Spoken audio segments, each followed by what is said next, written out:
Graça e paz do nosso Senhor Jesus Cristo.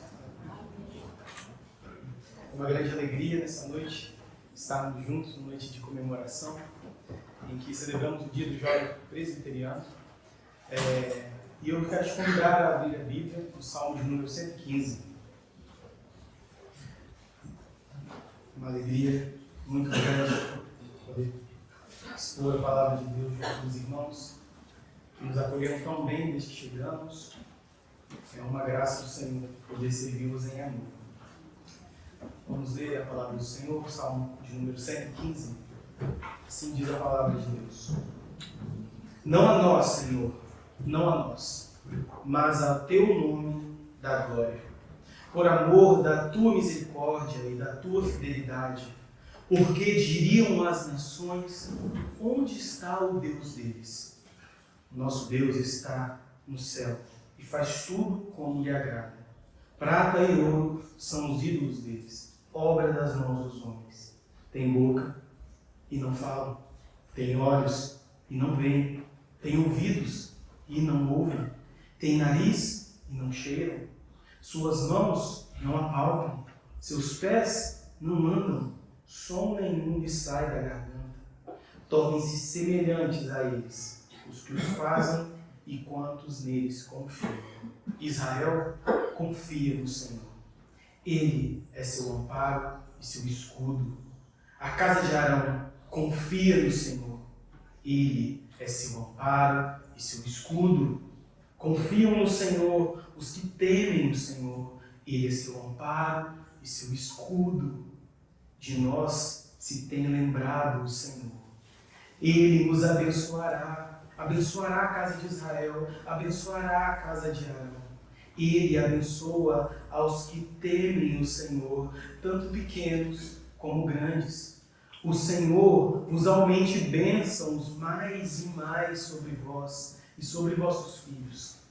Sede benditos do Senhor que fez os céus e a terra. Os céus são os céus do Senhor, mas a terra deu ele aos filhos dos homens. Os mortos não louvam o Senhor, nem os que descem à região do silêncio. Nós, porém, bendiremos o Senhor desde agora para sempre. Aleluia. Vamos orar? Senhor, nosso Deus, poderoso, único e verdadeiro, o Senhor está sentado nas regiões celestes, entronizado, adorado por anjos, querubins, serafins, e nós lhe rendemos culto, Deus, através de Jesus Cristo. E diante da sua palavra, Senhor, nós nos colocamos, clamando que o Senhor fale aos nossos corações. Abra os nossos corações, Senhor, que nós possamos ter um encontro real com o Teu Espírito, para o Teu povo, Jesus. É em nome do Senhor que nós oramos. Amém. Amém. Meus irmãos, como nós sabemos, o tema da nossa reflexão dessa noite é jovem e cristão numa sociedade não cristã. Jovem cristão numa sociedade não cristã. Muitas vezes, quando olhamos para esse tema, nós podemos pensar que se trata da luta do cristianismo ou da religião contra algum tipo de ateísmo, e sim, isso é verdade. A luta contra filosofias, sim, é verdade. A luta contra metodologias e pensamentos novos que têm se levantado, isso tudo é verdade. Mas nós não podemos ignorar o fato de que a nossa cultura, acima de tudo, é extremamente religiosa. E você pode se espantar, a princípio, para pensar que essa cultura é extremamente religiosa pela maneira como ela se manifesta, pelas coisas que nós vemos nos jornais, na TV. Mas pense em Paulo, em Atos, capítulo 17, se deparando com aquele panteão de deuses, se virando ao seu público, admirado de como são religiosos. Como são religiosos. Nós olhamos para a Escritura e vemos um povo que Deus escolhe e que muitas vezes é tentado diante de outras divindades, e podemos pensar que isso ficou lá atrás. Só que a verdade é que um jovem cristão, na sociedade não cristã, vive no meio de um embate entre adoradores. Entre os adoradores de Deus e os filhos do diabo. Entre aqueles que foram escolhidos pelo Senhor e os filhos da perdição. E dentro desse embate, como nós temos nos colocado? O primeiro verso do texto que lemos diz assim: não a nós, Senhor, não a nós, mas ao teu nome dá glória, por amor da tua misericórdia e da tua fidelidade, porque diriam as nações: onde está o Deus deles? Não é essa a pergunta que se levanta todas as vezes com que um jovem se defronta com o mundo, quando ele tem de perder para seguir o seu Senhor? Quando o Evangelho faz exigências de nós e temos que tomar uma postura que parece fazer com que percamos, não é essa pergunta que se levanta? Onde está o Deus deles? Quando a oração não vem acompanhada de cura? Quando os negócios do crente vão de mal a pior, enquanto o do ímpio parece prosperar? Quando somos provados e reprovados? Quando depois de um esforço e estudo, a aprovação no concurso público não acontece? Ou no vestibular? Quando o desemprego bate a porta? Quando as portas se fecham? As dívidas aumentam? A pergunta vem ao coração. Talvez nem mesmo da boca do ímpio, mas nós mesmos nos perguntamos: aonde está o Senhor? Essa é a pergunta que o mundo tem feito. Aonde está o seu Deus? E como nós temos respondido a esse questionamento? A verdadeira pergunta que se faz é: qual é a utilidade de ter Deus se Ele não impede que todas essas coisas ruins te aconteçam? De que vale ter um Deus assim? E esse é o contexto do salmista. Os comentaristas escrevem que provavelmente esse salmo ele foi redigido próximo ao contexto exílico da Babilônia ou posteriormente, pouco tempo depois disso. E aquele povo estava passando por sofrimento, humilhação, longe da sua terra, longe de seu país, longe da promessa que receberam do seu Deus. Seus inimigos ao redor viam o seu sofrimento e riam. Estavam felizes e zombavam, dizendo: aonde está o seu Deus? Na antiguidade, o duelo de deidades era uma batalha cósmica, em que um povo de uma nação degladiava contra o Deus de outra, e o Deus vencedor é aquele que garantisse a vitória. Então, ao ver Israel perdendo, os povos ao redor entendiam que o Deus poderoso perdeu. E por isso seu povo foi levado em exílio, porque na cabeça do povo do Mediterrâneo antigo, o papel da divindade é garantir a bênção. É garantir a bênção. A bênção da terra, a fertilidade do ventre, os armazéns cheios, a constância das chuvas, a alegria, significado, esperança, sustento e segurança. Nessa lógica, o verdadeiro Deus é aquele que pode nos salvar de tudo aquilo que está fora do nosso controle. Uma divindade que não fosse capaz de fazer isso se mostrava não digna de ser adorada. Um Deus vitorioso era aquele que fazia com que o seu povo sempre prosperasse e o povo de Deus vivia em exílio. Aonde está o seu Deus? Essa é uma afronta aos israelitas, que acreditavam em um Deus único, enquanto os povos ao redor acreditavam em um panteão de deuses, que prometiam garantia de todos os aspectos da vida, enquanto o único Deus, servido pelos israelitas, prometia que está sob o controle de todas as coisas, mas como explicar isso diante de um contexto tão adverso? Como o jovem pode responder a essa pergunta, onde está o teu Deus, num contexto tão adverso como esse que nós nos encontramos hoje? Israel tem um só Deus, poderoso e invisível, mas como responder a esses questionamentos quando esse Deus parece realmente ter se tornado invisível quando o seu povo necessitou de sua ajuda?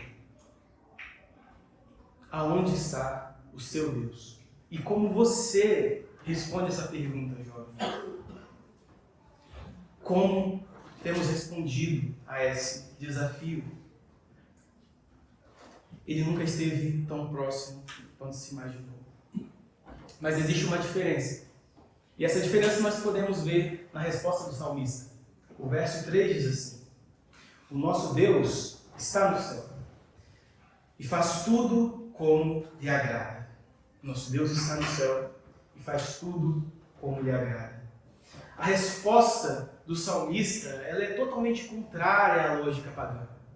O Deus pagão, ele pertencia ao seu povo de uma maneira diferente com que o Deus de Israel pertence ao seu povo. O Deus pagão, o falso Deus, pertence ao seu povo por propriedade. Ele é feito, ele é fabricado, ele é moldado de barro, ferro, ouro. Ele é carregado por bestas. Ele nos pertence porque se ele não fizer a sua vontade e se o casamento não acontecer, ele pode ser colocado de cabeça para baixo dentro de um copo de água. Mas o Deus de Israel não é assim. O Deus de Israel faz tudo como lhe agrada. Mas, irmãos, isso rompe a lógica dos povos pagãos, porque como confiar em um Deus que não pode ser domesticado? Como confiar a um Deus em que não pode ser dobrado à sua vontade? O que oferecer de sacrifícios para que Ele faça o que você quer? Ele é o Criador de todas as coisas. O que não lhe pertence? Todos os animais, toda a criação, o nosso corpo, tudo pertence ao Senhor. Ele é o eterno Criador. O que lhe ofereceremos? Com o que barganharemos para com Ele? Ele faz tudo como lhe agrada. Quando nós dissemos, o Senhor é o meu Deus, nós dissemos isso de maneira diferente, como que o ímpio disse. Porque o Senhor é o meu Deus, porque eu pertenço a Ele, e não porque eu tenho domínio sobre Ele. O meu coração é devotado ao Senhor. Existe uma aliança entre o nosso Deus e o seu povo. Nosso não é no sentido de posse para nós, mas no sentido de inerência, de ligação. Nosso Deus é o verdadeiro Deus. Ele é grandioso demais para ser detido pelos homens. Quando nós pensamos no Senhor, não podemos pensar como aqueles que pensam que se relacionam com Ele como se estivessem conversando com alguém que está totalmente acessível, mas o Senhor não está numa relação para conosco como se habitássemos no andar de baixo da casa e Ele no andar de cima. Não, Ele é o totalmente outro. Nós o adoramos porque Ele é grande e Ele é eterno. E somente através de Jesus Cristo podemos adorá-lo. Porque somos pequenos, pó, passageiros. E assim nos relacionamos com Ele. Ele faz tudo como lhe agrada. Os versos 4 e 7 continuam dizendo: os ídolos das nações são prata e ouro, obra de mãos humanas. Tem boca e não falam, tem olhos e não veem, tem ouvidos e não ouvem, tem nariz e não cheiram, tem mãos e não apalpam, tem pés e não andam, som nenhum lhe sai da garganta. Para demonstrar a fragilidade desses deuses, não é necessário um grande postulado, não é necessário um estudo acurado, basta abrir os olhos para ver. São deuses simples, eles têm mãos sim, mas mãos que não se movem. Eles têm pés, mas eles não andam. Eles têm ouvidos, mas não ouvem. Som nenhum lhes sai da garganta, o seu nariz não cheiram. Eles estão mortos, são inanimados, vazios. Esses são os deuses falsos, imagens. O desafio, então, não é o de crer em um Deus que não pode ser domado, mas o verdadeiro desafio é como crer em um Deus morto e débil que não anda, não se move, não fala. Esse é o verdadeiro desafio. E é dessa maneira que o salmista responde. O nosso Deus é vivo, o nosso Deus vive. Ele tem pés e mão, ele tem boca, fala, seu nariz cheira, suas mãos apalpam. Ele é o único Deus vivo. Irmãos, o profeta Isaías, no capítulo 46, versos de 1 a 7, ele vai ironizar os deuses da Babilônia, porque esses deuses não puderam salvar a si mesmos do exílio, da vergonha, porque eles caíram diante de Ciro. Foram carregados. Então, como poderiam salvar a outros? Não podem trazer segurança nem mesmo a si. Quem dirá a outros? O versículo 8 diz assim: tornem-se semelhantes a eles todos que os fazem e todos que neles confiam.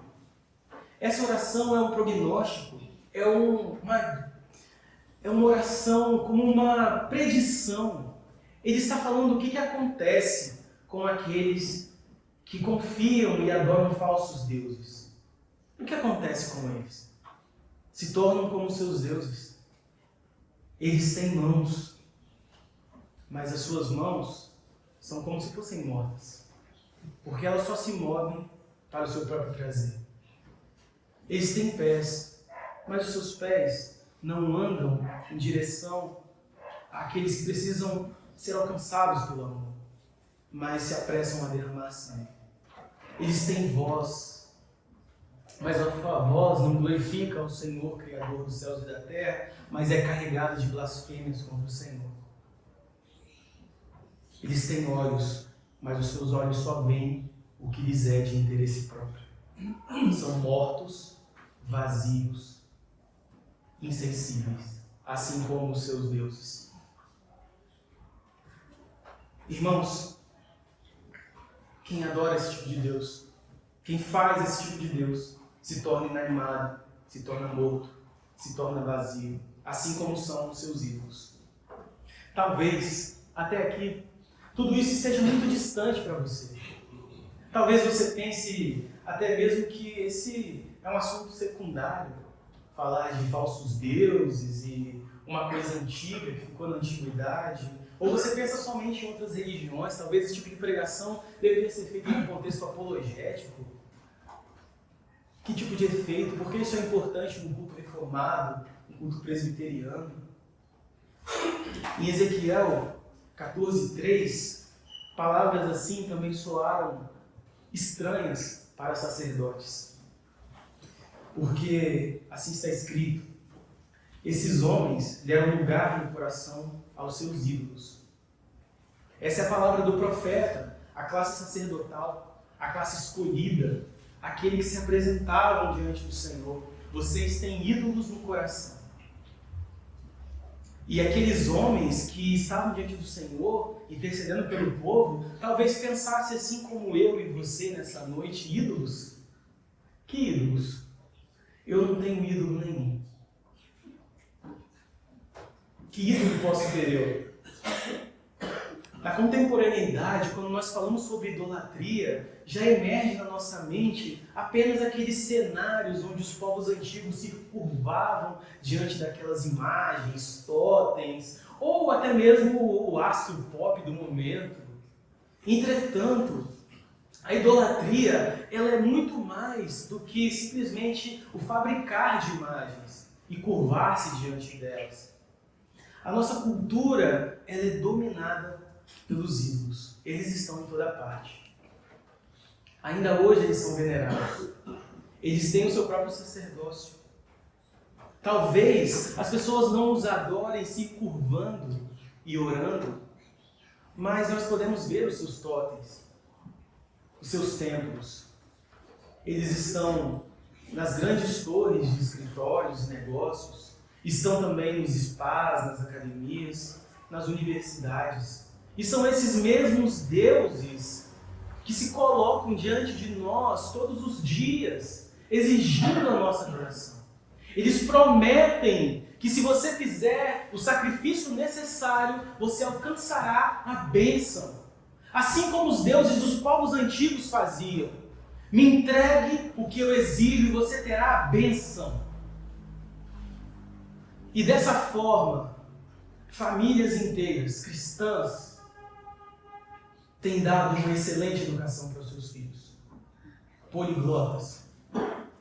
Filhos que frequentam as melhores universidades, que têm os maiores diplomas, mas que estão lotando o inferno porque não conhecem o Senhor Jesus Cristo.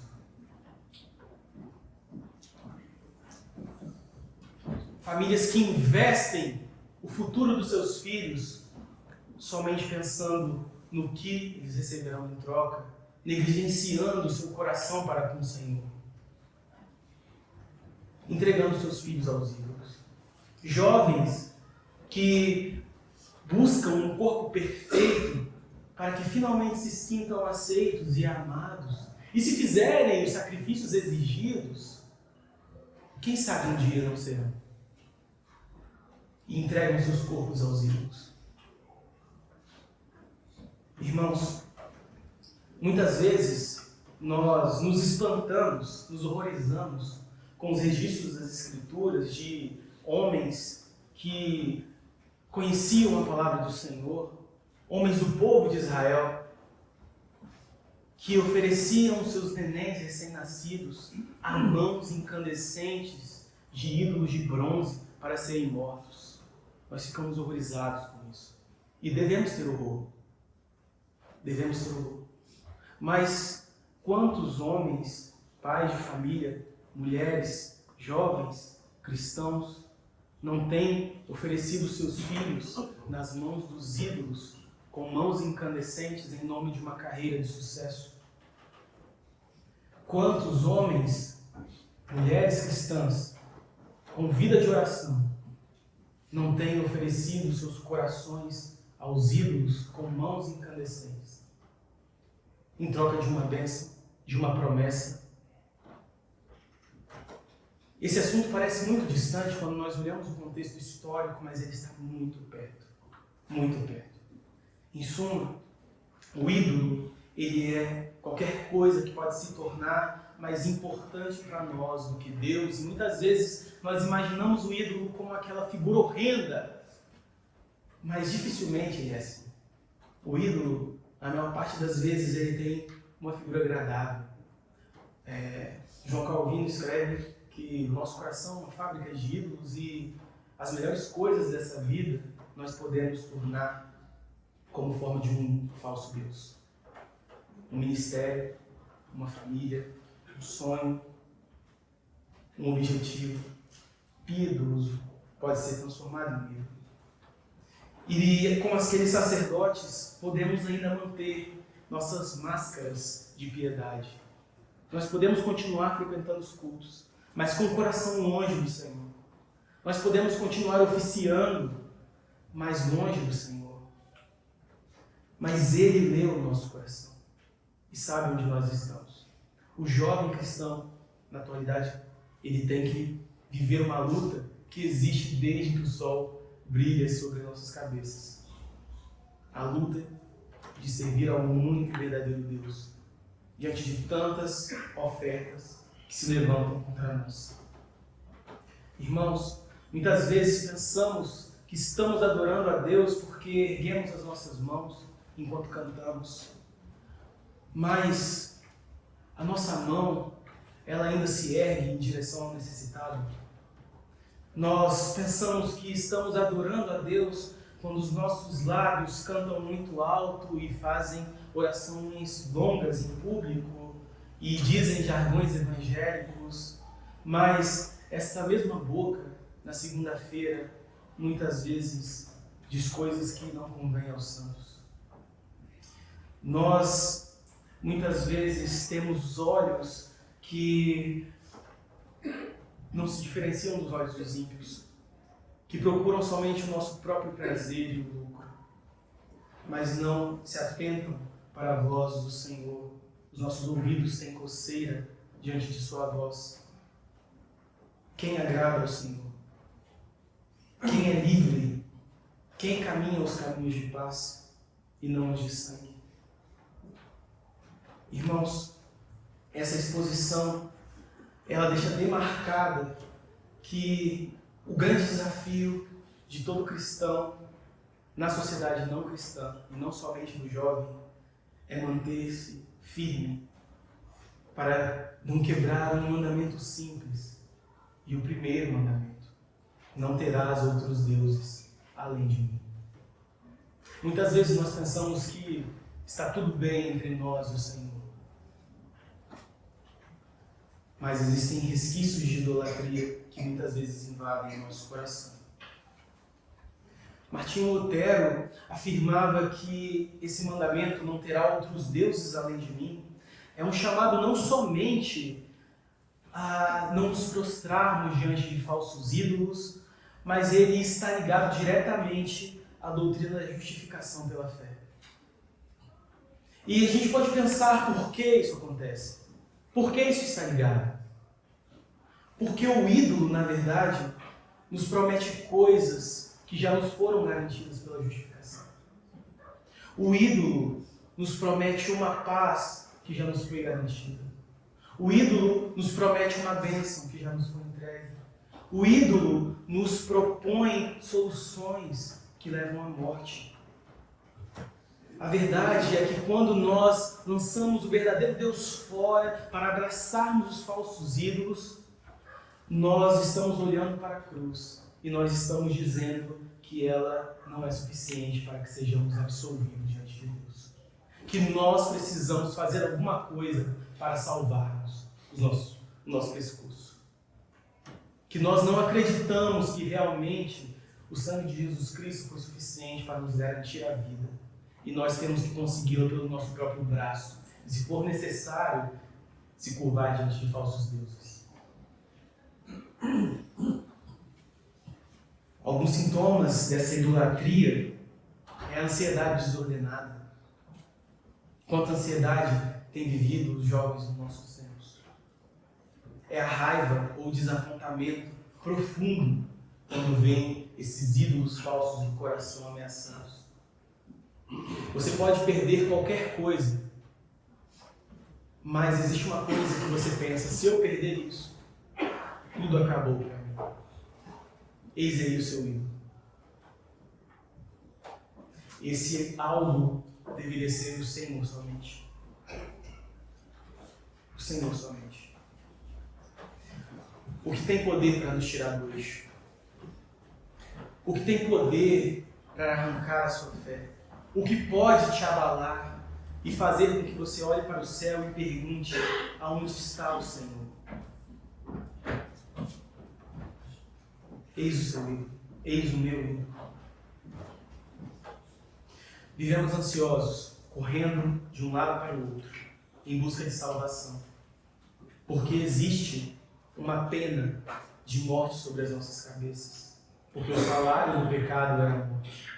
E todo aquele que transgride a lei, a transgride por completo. Por isso buscamos salvação. Todo homem busca salvação. Mas aonde temos buscado refúgio? Aonde o jovem tem buscado refúgio? Em qual Deus você tem confiado? Qual é o seu Deus? Estamos sujeitos a nos inclinarmos diante das forças desse mundo. A idolatria, a escravidão e o exílio não é só a história de Israel, mas é a história da humanidade. Quando o homem é expulso do jardim, ele passa a procurar um lugar na terra para chamar de casa. E começa a edificar em todo lugar que passa o seu jardim particular. e o seu próprio Deus. Até que esse jardim é destruído e se mostra fraco, pobre e o inferno. O que o Senhor faz é chamar o seu povo ao arrependimento, a voltar ao Deus verdadeiro. E ele faz isso durante a história do povo de Deus. Deus levanta grandes homens, homens e mulheres, juízes, sacerdotes, que chamam o povo ao arrependimento. Mas nenhum desses líderes foi capaz de expurgar completamente a idolatria do coração do povo de Israel. Nenhum deles foi. Então, como o jovem pode se manter puro? Como o jovem pode se manter distante de tentações, distante das ofertas de lucro e bênção a troco de sacrifícios que vão contra o nome do Senhor? Nós não somos fortes o suficiente. Entre nós não existiu alguém capaz. Nós precisamos de um libertador, alguém poderoso o suficiente. Os versos 9 a 12 diz assim: Ó Israel, confie no Senhor. Ele é seu amparo e seu escudo. A casa de Arão, confie no Senhor. Ele é seu amparo e seu escudo. Vocês que temem o Senhor, confiem no Senhor. Ele é seu amparo e seu escudo. O Senhor se lembrou de nós e Ele nos abençoará. Abençoará a casa de Israel. Abençoará a casa de Arão. Os versos acima trazem uma espécie de refrão para esse salmo. Nele é demonstrado o remédio para a idolatria, porque a casa de Israel confia no Senhor. Um povo que confia no seu Deus. O remédio para a idolatria é confiar em Deus. Onde está o seu Deus? O meu Deus está nos céus e faz tudo como lhe agrada. Eu confio no seu nome, porque ele é bom. Quem conheceu a mente do Senhor? Quem foi o seu conselheiro? Quem a ele deu primeiro para que seja restituído? Porque para ele, por ele, são todas as coisas, hoje e eternamente. Amém. Esse é o nosso Deus. E sobre ele nós levantamos os nossos corações. O povo de Israel, o povo do Senhor, a igreja do Senhor, o jovem cristão, não é aquele que confia na força do seu próprio braço, não é aquele que confia em seus cavalos, em seus carros de guerra, mas é aquele que confia no seu Deus, no Deus que foi capaz de tirar o seu povo com mão forte do Egito, a nação mais poderosa da terra, sem que eles pegassem espada ou lança. Esse é o Deus poderoso, o Deus que os sustentou na peregrinação no deserto, o Deus que os fez serem plantados naquela terra prometida e lançou fora os seus inimigos como uma videira especial. Esse é o nosso Deus. O nosso Deus é bom e faz tudo como lhe agrada.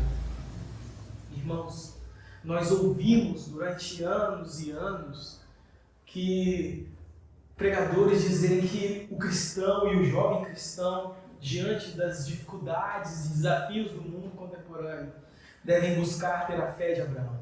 Sim, é verdade. Eles devem buscar ter a paciência de Jó. Eles devem buscar até mesmo o cajado de Moisés e a força de Sansão. Mas a verdade é que somente um nome foi capaz de garantir a nossa libertação. A nossa libertação vem através de Jesus Cristo, nosso Senhor. Porque Ele inclina o seu coração para com o seu povo. O Senhor olha para um povo que escolhe como noiva amada e que rompe a aliança, buscando outros maridos. E Baal significa marido, um ídolo. Buscando outros ídolos, outros senhores, rompendo a aliança e assinando para si mesmo um atestado de morte. Mas o Senhor se compadece do seu povo. Mas como o Senhor, que é um Deus santo, verdadeiro, fiel, que não pode voltar atrás da sua palavra, que não pode ser injusto, que não pode lançar um julgamento que vá contra o seu próprio nome, pode ter uma aliança com o povo rebelde. Como Deus pode ter comunhão com gente pecadora. Como eu e você podemos olhar para o céu e dizermos: Ele, o Santo, aquele que se assenta na majestade dos céus, aquele que os anjos encobrem o seu rosto e dizem: Santo, Santo, Santo é o Senhor. Como podemos dizer que temos comunhão com Ele? Porque Ele faz tudo como quer e foi do seu agrado entregar o seu Filho para morrer em nosso lugar.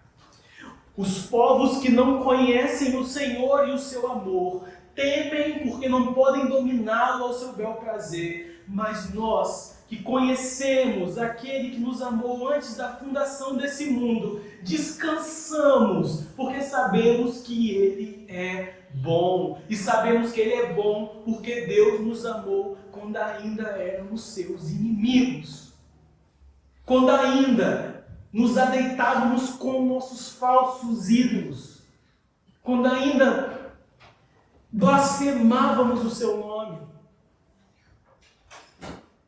Quando ainda estávamos longe, infiéis, distantes. Ele nos amou. Ele nos amou. Nosso Deus faz tudo como quer. E é por isso que nós confiamos nele. Porque Ele é bom. Deus é bom. Nós não precisamos temer.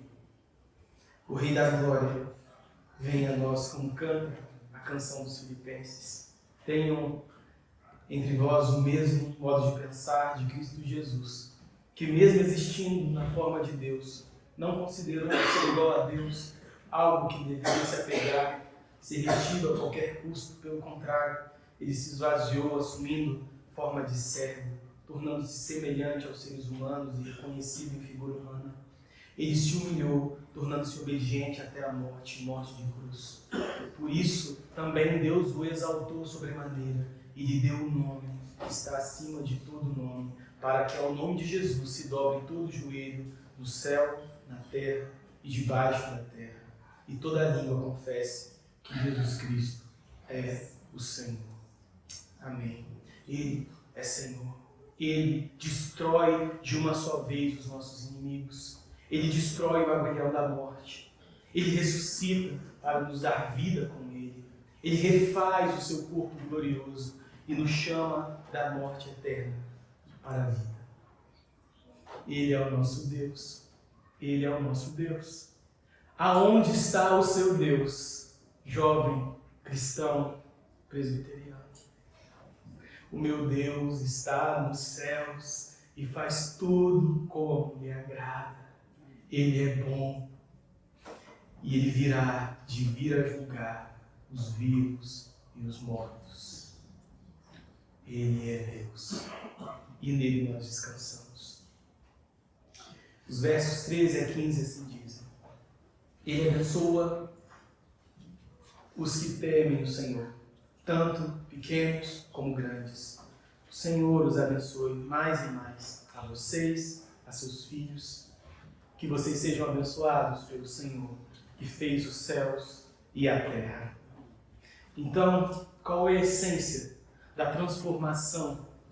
Qual é a essência da transformação de um comportamento do medo para a confiança? Para que você não se lance aos ídolos toda vez que sua vida seja ameaçada, confiar que Deus é bom. Uma verdade simples, mas eficaz, necessária para nós hoje. Todas essas coisas que nós vimos até agora, o sacrifício de Jesus, a justificação de pecados, a alegria, a aceitação, todas as coisas que procuramos já foram conquistadas por Ele. E nós caminhamos livres das amarras dos ídolos. No Evangelho, não existe uma ideia de autossalvação. Não existe a ideia do mérito, não existe a ideia do fazer valer, mas o que nós fazemos para glorificar o nome dele, seja na vida ou na morte. E por isso nós seguimos fiéis ao Senhor, pela sua misericórdia. Nós somos conquistados por ele. O versos 16 a 18 diz: os céus são céus do Senhor, mas a terra ele deu aos filhos dos homens. Os mortos não louvam o Senhor, nem os que descem à região do silêncio podem fazer isso. Nós, porém, bendiremos o Senhor, desde agora, para todo o sempre. Aleluia. Aleluia. Nós vimos que aqueles que são adoradores de falsos deuses e falsos ídolos são mortos, vazios, como nós também, outrora, éramos mortos. E aqueles que são mortos têm obras de mortos. Como então deve ser a vida daqueles que são nascidos do Deus vivo? Como deve ser a vida do jovem cristão numa sociedade não cristã? Uma vida que mostre a luz do Deus vivo. Igreja, você tem olhos, seus olhos não são como os olhos dos ímpios. Seus olhos são olhos que querem contemplar a glória do Senhor. Os olhos da igreja, os olhos do jovem cristão, são olhos que veem a necessidade do próximo. Os pés dessa igreja é de uma igreja militante. O inferno não resiste a ela. É uma igreja que avança na proclamação do Evangelho, porque tem pés vivos, porque o seu Deus é vivo. A garganta desse jovem renascido, transformado pelo Senhor, a garganta desse jovem proclama a mensagem da vida, anuncia a mensagem do Evangelho, e não é uma voz morta, uma voz que blasfema o nome do Senhor. A voz de gente que nasceu de novo é a voz que lança beijos. Os ouvidos são ouvidos sensíveis ao choro, são ouvidos sensíveis à voz de Deus. Que nós possamos ter então uma vida de jovens cristãos, de igreja cristã, no mundo não cristão, que mostra ao mundo que Deus é bom, que Ele vive, que há uma esperança, que há vida, que há salvação. E se sua vida não opera dessa forma, que seja hoje o momento dessa transformação. O Senhor nos chama hoje. Imagine qual impacto seria em Nova Lima, de uma comunidade de homens e mulheres que refletem a luz do Deus vivo, que veem as necessidades desse lugar e a acolhem os braços, que pregam o Evangelho, que amam com o coração vivo. É para isso que somos chamados, para refletir a luz do Senhor. Mas nós podemos ter um pequeno vislumbre de como todas essas coisas serão. Porque a gente imagina todas as coisas restauradas pelo Senhor. Entretanto, o ouvido não ouviu, não chegou ao conhecimento do homem o que o Senhor tem preparado para todos aqueles que o amam. Irmãos, que nós possamos viver dessa forma, com o coração entregue ao Senhor, confiando que Ele é bom. Todas as coisas que faz, Ele faz pela sua vontade. E por isso podemos descansar. Nós não descansamos na força do nosso braço. Nós não entregamos os nossos sonhos a sacrifícios que podemos fazer para alcançá-los. Mas nós vivemos porque fomos alcançados pelo sacrifício do Senhor Jesus Cristo. Vamos orar? Senhor Jesus, nós te louvamos e agradecemos pela vida, Senhor, dos jovens dessa igreja que tem resistido ao maligno na graça do Senhor. Que o Senhor possa continuar nos fortalecendo e que eles possam prosseguir em conhecer o Deus vivo, o Deus bom e verdadeiro. O Deus que faz tudo como lhe agrada não pode ser domado, não pode ser conformado aos anseios do homem. Tu és o Deus real e único. Senhor, obrigado, porque quando pensamos que o Senhor faz tudo como lhe agrada, nós pensamos no homem egoísta, mas o Senhor ama com um amor totalmente seu, a ponto de entregar-nos o seu Filho. Senhor, possamos viver por causa da justificação que encontramos em Cristo. Que possamos viver, Senhor, sabendo que somos totalmente amados pelo Senhor. Que já obtemos a bênção eterna e que a nossa forma de viver nesse chão, entre gente que não te conhece, numa sociedade não cristã, que seja como gente que resplandece o caráter do Deus vivo.